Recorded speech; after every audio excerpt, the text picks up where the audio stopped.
Okay, so this is your video on how to make a works cited page.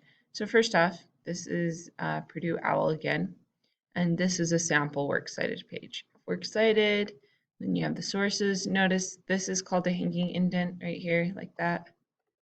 Yeah, author's first name, last name. If there's no author, they have the title right there. Okay, so that's what we're going to do. So over here, I have my revised research letter.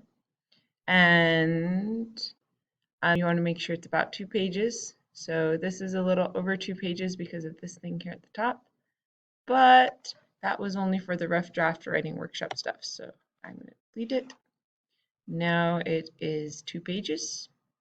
And then on the last page, third page actually, you need a works cited page. So I already copied and pasted everything from my research journal over to the rough draft, but and it significantly or coincidentally is already in a hanging indent. But let's say it's not. So I'm going backwards here.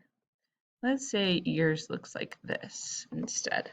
So if it looks like this or something similar, the trick is all up here in the blue arrows and triangle.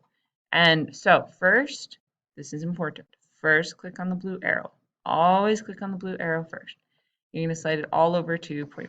You know what? Let me highlight. Come on, go back. There we go. Let me highlight the entire thing.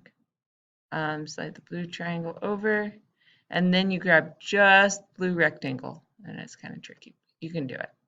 Just like that. Then you highlight all of it, double space, and voila, you got it.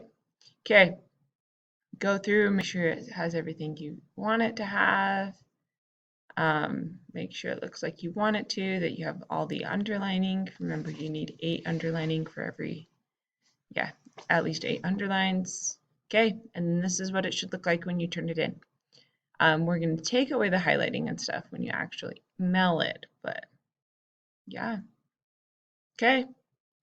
Have a good one. Enjoy. Research letter due tonight. Woo!